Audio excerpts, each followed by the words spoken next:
साथियों नमस्कार, स्वागत है आपका एग्री मिशन कोचिंग के ऑफिशियल यूट्यूब चैनल पर। मैं शिव घोटिया आपका हार्दिक स्वागत करता हूं। तो साथियों, सबसे पहले तो हमारे कृषि छात्रों बल्कि कृषि छात्रों के लिए नहीं, पूरे भारत के लिए आज एक बहुत बड़ा खुशी का दिन है, क्योंकि आज ICR Indian council of agriculture research ने आज 94 साल अपनी स्थापना के बाद में पूरे कर लिए हैं।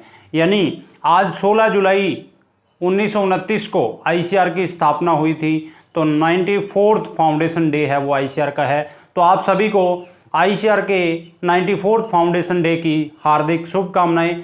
तो इसी दिन हम आज एक नया इनोवेशन है, वो नवाचार है, वो आप सभी के लिए लेके आए हैं। और वो किन के लेके आए हैं? वो जो मेरे कछुए हैं, कछुए यानी आपको दिखाई दे रहा होगा, यानी कृषि विज्ञान की कक्षा 12। हमारा जो जड़ है वो कक्षा 11 और 12। एग्रीकल्चर स्ट्रीम स्टार्ट होती है हमारी कक्षा 11 से। तो हमारी जो एग्रीकल्चर के छात्रों की नींव है, जड़ है, वो कहाँ से? कक्षा 11 और 12। तो हमारा टारगेट रहेगा कि कम से कम हमारा जो 90 से ऊपर है हमारा स्कोर हो।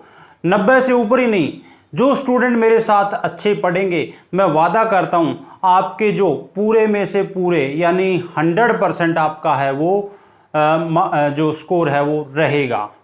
तो आपको साथ के साथ चलना है। मैं इसमें आपके साथ जो क्या चीज़ें हैं वो अवेलेबल कराऊंगा। कक्षा 11 और कक्षा 12 एग्रीकल्चर के तीनों सब्जेक्ट, तीनों सब्जेक्ट का मतलब क्या है? क्योंकि पुराने सिस्टम में क्या था, अलग अलग पशुपालन, उद्यान विज्ञान और सस्य विज्ञान की अलग अलग बुक होती थी। अभी आपके क्या चल रहा है, एक बुक एग्रीकल्चर यानी कृषि विज्ञान की है, जिसके अंदर सस्य विज्ञान, उद्यान विज्ञान और पशुपालन है, वो इकाइयों के रूप में दी गई है। उसके बाद में इसी के साथ साथ आपके कृषि विज्ञान भी दिया गया है, कृषि जीव विज्ञान भी दिया गया। एग्रीकल्चर जो बायोलॉजी है वो भी आपको यहाँ कवर करवाऊंगा कक्षा 11 और कक्षा 12 के स्टूडेंट को। उसके साथ साथ आपकी जैसे एग्रीकल्चर केमिस्ट्री है कक्षा 12 की, वो भी मैं आपको कवर करवाऊंगा। तो आपको क्या करना है, यानी कहने का मतलब ये है, कक्षा 11 और कक्षा 12 के विद्यार्थियों के लिए सिर्फ और सिर्फ यानी आपका जो इंग्लिश और हिंदी है उनको छोड़ के आपका कंप्लीट हो जाएगा। अब इसका आपको बेनिफिट क्या होगा? देखिए, आपको क्या करना है, 11th और 12th के बाद में साथियों क्या करना होगा, आप चाहे ICR का एग्जाम देंगे, चाहे आप जेट का एग्जाम देंगे, आनी यही चीजें आपके उस एग्जाम में, जिससे आप अच्छे यूनिवर्सिटी और अच्छे कॉलेज में पहुंच सको। और अभी हमारा टारगेट क्या है कि कक्षा 11 और कक्षा 12 में बोर्ड की जो कक्षा 12 है उसमें हमारे ज़्यादा से ज़्यादा मार्क्स आए, यानी हमारे 95, 96, 97, 98। और मैं तो ये चाहूँगा कि 100 में से 100 आप लेके आओ, तो एक नया रिकॉर्ड है वो स्थापित हो। तो आपकी इसी कतार में आपके साथ मैं चलूँगा। कक्षा 12 और कक्षा 11 का आपका सिलेबस है वो मैं कंप्लीट करवाऊँगा। इसी के साथ जो साथी कृषि पर्यवेक्षक की तैयारी कर रहे हैं उनके लिए क्लासेस बहुत महत्वपूर्ण रहेगी, क्योंकि कृषि पर्यवेक्षक का सिलेबस क्या है, ई कक्षा और कक्षा 12 का सिलेबस है बिल्कुल डिटो सिलेबस किसका है, कृषि पर्यवेक्षक का है। तो आपको ये बुक्स तो है वो पढ़नी होती है, तो ये बुक्स भी मैं आपको साथ के साथ कवर करवाऊंगा। तो आपसे एक रिक्वेस्ट रहेगी कि कक्षा 11 और कक्षा 12 के जो छात्र हैं कृषि विज्ञान के, उन छात्रों तक ये वीडियो जरूर शेयर करें। और जो कृषि पर्यवेक्षक, सहायक कृषि अधिकारी और भारत के किसी भी कंपटीशन एग्जाम की तैयारी कर रहे हैं, उन तक इस वीडियो को आप जरूर पहुंचाएं और चैनल को सब्सक्राइब कर लें, जिससे क्या हो, आपको जैसे ही वीडियो अपलोड होगी टाइम टू टाइम आपके पास, और बेल आइकन को प्रेस कर लें, जिससे आपके पास वीडियो का नोटिफिकेशन है वो मिल सके। तो आज अपने क्या बात करेंगे, आज अपने बात करेंगे कक्षा 12 की जो कृषि विज्ञान है उसके अंक विभाजन के बारे में। यानी अंक विभाजन का मतलब कि आपका कौन सा चैप्टर है वो कितने नंबर का परीक्षा के अंदर आने वाला है। तो सबसे पहले हम बात करते हैं, देखिए आपकी इकाई फर्स्ट है, यानी कक्षा 12 की जो कृषि विज्ञान की आपकी बुक है। आप जो साथी जो बच्चे हैं जो कृषि विज्ञान में कक्षा 11 से कक्षा 12 के अंदर हुए, आपके पास जो बुक है उसके अंदर क्या इंडेक्स के अंदर दिया गया है, क्या दिया गया है, सबसे पहले इकाई फर्स्ट दिया गया है, इकाई फर्स्ट दिया गया है। सस्य विज्ञान, उसमें देखिए उसमें पहला चैप्टर आपके पास है सस्य विज्ञान की परिभाषा, महत्व, क्षेत्र, मृदा उर्वरता एवं उत्पादकता, इसको प्रभावित करने वाले कारक, मृदा क्षरण एवं संरक्षण, बीज, बीज की परिभाषा, प्रकार, उत्तम बीज के गुण, और बीज उत्पादन और बीज की सुसुप्तावस्था यानी सीड की जो डोरमेंसी है। इतने टॉपिक आपके लिए दिए गए हैं और ये कुल कितने 3 नंबर के रहेगा। यानी ये जो आपकी इकाई फर्स्ट का पहला चैप्टर है वो आपका 3 मार्क्स का रहेगा। इससे पहले आपको बता दूं, आपका जो टोटल पेपर होता है वो कुल यानी कृषि विज्ञान की जो बुक है उसमें तीनों इकाइयां हैं, चाहे आपकी फर्स्ट इकाई सस्य विज्ञान की, उसके बाद में आपकी हॉर्टिकल्चर की यानी उद्यान विज्ञान की सेकंड इकाई है, तीसरी इकाई आपकी कौन सी है, पशुपालन विज्ञान की है। तो तीनों को मिला के आपका जो पेपर आएगा वो कितने 56 मार्क्स का होगा, यानी 56 नंबर का आपका क्या होने वाला है, पेपर होने वाला है। तो उस 56 नंबर के पेपर में सस्य विज्ञान से कितना रहेगा, 20 अंक आपके सस्य विज्ञान से यानी इकाई फर्स्ट से आएंगे, इकाई फर्स्ट से आएंगे। उसमें जो पहले चैप्टर की अपने बात कर ली वो कितने नंबर का रहेगा, वो 3 नंबर का रहेगा। पूरा पेपर है वो 56 नंबर का और 20 अंक है वो किसके रहेंगे, वो आपके इकाई फर्स्ट के रहेंगे। उसके बाद में चैप्टर नंबर 2 है, दूसरा चैप्टर है, इसमें आपका जैविक खेती, जैविक खेती की परिभाषा, महत्व, भविष्य, यानी जैविक खेती की डेफिनेशन क्या है, महत्व क्या है, इसका भविष्य क्या है, और जीवांश खाद एवं उनकी उपयोगिता क्या है। और आपकी जैसे गोबर की खाद है, कंपोस्ट है, हरी खाद है, जैव उर्वरक यानी बायो फर्टिलाइजर है, उनके टाइप्स है यानी उनके प्रकार है, उनके उपयोग की विधि है। उसके साथ ही आपकी कृषि पंचांग है, कीट और व्याधियों का जैविक नियंत्रण और टिकाऊ खेती की सामान्य जानकारी यानी सस्टेनेबल एग्रीकल्चर है, उसकी सामान्य जानकारी है। ये आपका रहेगा 4 नंबर का। जो दूसरा आपका चैप्टर रहेगा वो 4 नंबर का रहेगा। उसके बाद में आपको आ जाता है नंबर 3 यानी तीसरा चैप्टर है। तीसरे चैप्टर में क्या रहेगा, इरिगेशन, इरिगेशन यानी सिंचाई। सिंचाई में क्या है, आवश्यकता अनुसार यानी सिंचाई कैसे करेंगे, कब देंगे, उसका टाइम क्या रहेगा, उसकी मात्रा यानी समय और मात्रा, सिंचाई की विधियां हैं। यह आपका चैप्टर रहेगा 2 मार्क्स का। चैप्टर नंबर 3 रहेगा 2 मार्क्स का। तो आप जैसे ही कक्षा 12 की कृषि विज्ञान की बुक आप खोलोगे, इंडेक्स मिलेगा, इंडेक्स में आपको ये मिल जाएगा, चाहे आप नोट कर सकते हो, कोई इशू नहीं है। एक आपसे रिक्वेस्ट रहेगी कि आप जब पढ़ रहे हो, जब वीडियो देख रहे हो, तो आप कक्षा 12 का मैं पढ़ा रहा हूं तो कक्षा 12 वाले, और कक्षा 11 का मैं पढ़ा रहा हूं तो कक्षा 11 वाले उस सब्जेक्ट की बुक जरूर लेके बैठे और जो महत्वपूर्ण चीजें वो अंडरलाइन करते चलिए। और मैं इस चीज का वादा करता हूं कि आपके जो स्कोर है आप ये कवर करोगे तो आप 100 में 100 ले सकते हो। तो कंटिन्यू आप क्लास में आइए, ज्यादा से ज्यादा स्टूडेंट तक ये शेयर कीजिए। और एक रिक्वेस्ट और करूंगा, जो साथी जो एग्रीकल्चर कॉम्पिटिटिव एग्जाम की तैयारी करें, चाहे एग्रीकल्चर सुपरवाइजर हो, चाहे AA हो, चाहे भारत का कोई भी कॉम्पिटिटिव एग्जाम हो, यदि आपके रिश्तेदार, आपके घर में आस पड़ोस में बच्चे हैं तो उन तक भी इस वीडियो का लिंक है वो जरूर शेयर करें। उसके बाद में आपका चैप्टर नंबर 4 है खरपतवार यानी वीड का। वीड, खरपतवार की परिभाषा, विशेषताएं, वर्गीकरण, हानियां, विस्तार एवं गुणन की विधियां। ये जो आपका चैप्टर रहेगा वो 3 नंबर का रहेगा। आपकी परीक्षा में 3 नंबर के सवाल यहां से पूछे जाएंगे जब बोर्ड का आपका कक्षा 12 का एग्जाम होगा। और अपने बात कर रहे हैं आने वाला जो हमारा 2000 ये जो सेशन है हमारा कौन सा है, 2022-23 का जो सेशन है उसके बारे में।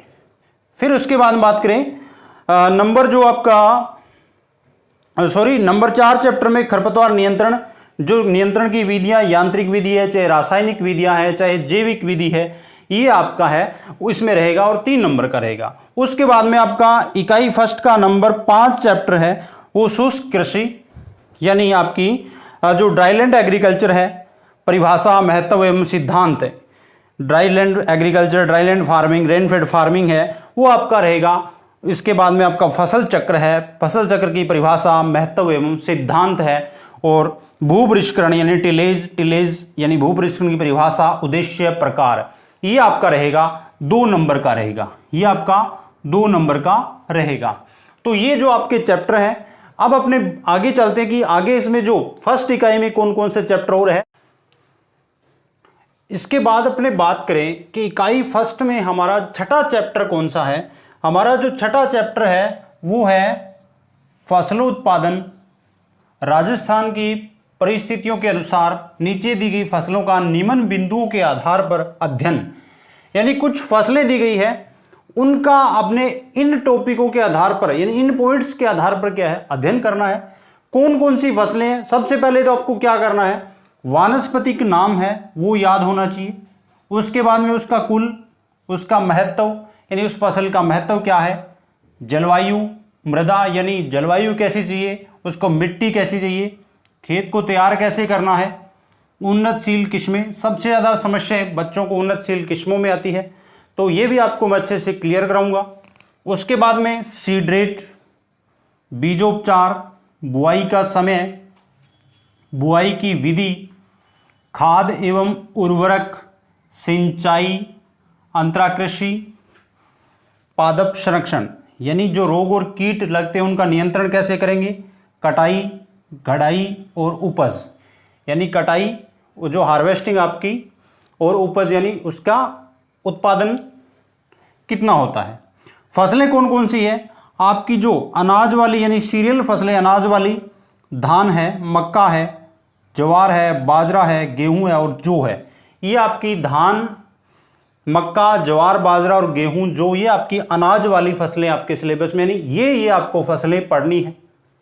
फिर उसके बाद में आपको पल्स क्रॉप यानी दलहनी फसलें, उड़द है, मूंग है, मोठ है, चना है, अरहर है और चौला, ये आपके पास दलहनी फसलें, ये दलहनी फसलें हैं। यानी आपके पास ये 6 फसलें हैं वो आपकी रहेगी अनाज वाली, और 6 फसलें ही रहेगी आपकी दलहनी। फिर आपके पास तिलहनी यानी तेल वाली फसलें हैं, सरसों, तारामीरा, मूंगफली, तिल, सोयाबीन, अलसी और सूरजमुखी। ये आपके पास 7 फसलें हैं जो तेल वाली या तिलहनी फसलें या ऑयल सीड क्रॉप आपको पढ़नी है। उसके बाद बात करें चारे वाली फसलें, आपको चारे वाली 2 फसलें पढ़नी है, रिजका और बरसीम, 2 फसलें ये आपके पास। और उसके बाद में रोकड़ यानी नकदी फसलें या कैश क्रॉप है, वो आपको गन्ना, आलू और गवार, 3 आपको कैश क्रॉप पढ़नी है यानी नकदी फसलें पढ़नी है। उसके बाद में आपके पास रेशेदार यानी आपकी फाइबर क्रॉप है या रेशे वाली फसलें, वो कपास और सनई, 2 आपके सिलेबस में है, कपास और सनई। फिर मसालेदार फसलों की बात करें, जो आपकी मसालेदार फसलें हैं, जीरा है यानी जो स्पाइसेस क्रॉप है, जीरा, धनिया, मेथी और सौंफ है, ये आपके पास 4 फसलें हो गई। इतनी फसलें आपको शस्य विज्ञान के अंदर यानी फर्स्ट इकाई है, प्रथम इकाई है कक्षा 12 की बुक की, कृषि विज्ञान वाले जो आपकी बुक है उसकी, ये आपको पढ़ना है। यानी टोटल 6 चैप्टर है इसके अंदर, और इकाई फर्स्ट के अंदर 6 चैप्टर है। 20 नंबर की क्या रहेगी आपकी इकाई फर्स्ट रहेगी, और टोटल आपके जो 6 चैप्टर हैं और 20 नंबर के हैं। और ये आपको इतनी फसलें और 5 आपको मैंने चैप्टर पहले बता दिए, यानी 14 नंबर वो हो गए और आपके 6 नंबर ये हो गए, तो कुल कितने हो गए, 20 मार्क्स हो गए। यानी टोटल आपका 20 मार्क्स का क्या पूछा जाएगा, इकाई फर्स्ट पूछी जाएगी कक्षा 12 की। उसके बाद में आपकी इकाई सेकंड में क्या है, उद्यान विज्ञान है, यानी आपने कक्षा 11 के अंदर भी पढ़ा है सब्जियां, आप कक्षा 11 के अंदर उद्यान विज्ञान के अंदर पढ़ चुके हो। तो कक्षा 12 के अंदर आपके पास क्या है, फल है और कुछ बेसिक है। और उसके बाद वो आपकी इकाई है वो 18 नंबर की है। उसके बाद भी इकाई थर्ड आपकी तीसरी इकाई है वो पशुपालन विज्ञान की है। पशुपालन विज्ञान आपका कितने, 18 मार्क्स का ही पशुपालन विज्ञान है। तो 18 मार्क्स का पशुपालन, 18 मार्क्स का हॉर्टिकल्चर यानी उद्यान विज्ञान, और 20 नंबर का आपका सस्य विज्ञान। तो कुल मिलाकर आपके कितने मार्क्स हो जाते हैं, वो हो जाते हैं आपके 56 मार्क्स। यानी आपका कुल पेपर है वो कितने नंबर का होगा, 56 नंबर का होगा। तो हमारा टारगेट है 56 में से 56 मार्क्स अपने कैसे लेके आए, और हम लेके भी आएंगे। आपको साथ में चलना, बिल्कुल धीरे धीरे चलना, और एक एक चीज आपको कवर करते चले जाना है। चाहे आपके स्कूल में हो सकता है एग्रीकल्चर का जो टीचर है, स्कूल लेक्चरर आपके स्कूल में नहीं हो तो आपको कोई समस्या नहीं है, आपको स्कूल से भी अच्छा एक एक चीज आपको यहां करवाई जाएगी। तो आप डेली यहां इस चैनल को सब्सक्राइब कर लें, डेली आइए यहां से पढ़िए और अपने साथियों को भी बताइए, उन तक भी ये जो है इस चैनल का लिंक शेयर करें जिससे उनको फायदा उसके। अब आप आज पढ़ोगे ये चीजें तो क्या आपके अच्छे मार्क्स बनेंगे, चीजें क्लियर होगी, कंसेप्ट क्लियर होंगे, तो आगे भी आपका क्या है कक्षा 12 के बाद में आपको पता है जेट और आईसीआर का जो आपका एंट्रेंस एग्जाम होता है उसमें भी आप ये चीजें आने वाली है जिससे आप अच्छे से कवर कर पाओगे, एग्जाम को आप फाइट कर पाओगे। तो आपको, और जब जेट आईसीआर का टाइम आएगा तब भी आपको मैं अच्छे से गाइड करूंगा। और जो विद्यार्थी ऐसे भी है जो कक्षा 12 के बाद में लॉन्ग टर्म तैयारी कर रहे हैं जेट और आईसीआर बीएचयू की, वो भी इन क्लासों को जरूर रेगुलर देखें क्योंकि यही टॉपिक्स है जहां से आपके भी क्वेश्चन आने वाले हैं। इसके साथ में कृषि परीक्षा की तैयारी करने वाले छात्र भी इन वीडियो को जरूर देखें, जो चैप्टर वाइज है वो वीडियोस चलेगी। तो कल अपने बात करेंगे आपकी जो इकाई सेकंड और थर्ड की, यानी फर्स्ट इकाई की अपने बात कर चुके हैं कि क्या क्या रहेगा, किस प्रकार से आपको पढ़ना है, वो अपने क्या है कल इकाई सेकंड यानी उद्यान विज्ञान और उसके बाद में इकाई थर्ड कल अपने बात करेंगे दोनों इकाइयों की। तो आपको कौन कौन से टॉपिक है चैप्टर वो उसके अंदर पढ़ने हैं। फिर अपने क्या करेंगे, आपकी जो क्लासेस है वो स्टार्ट करेंगे, डे बाय डे अपने क्या सिलेबस को कवर करते चलेंगे, चाहे आपकी कृषि विज्ञान हो, चाहे कृषि जीव विज्ञान हो, चाहे कृषि रसायन विज्ञान हो, वो अपने सब कुछ यहां कवर करते चलेंगे। तो साथियों मेरे कछुओं, आप वीडियो को शेयर जरूर करें, वीडियो को लाइक जरूर करें और चैनल आप सब्सक्राइब है वो कर लें। तो आज के लिए इस वीडियो में इतना ही। जय हिंद, बाय बाय, टेक केयर।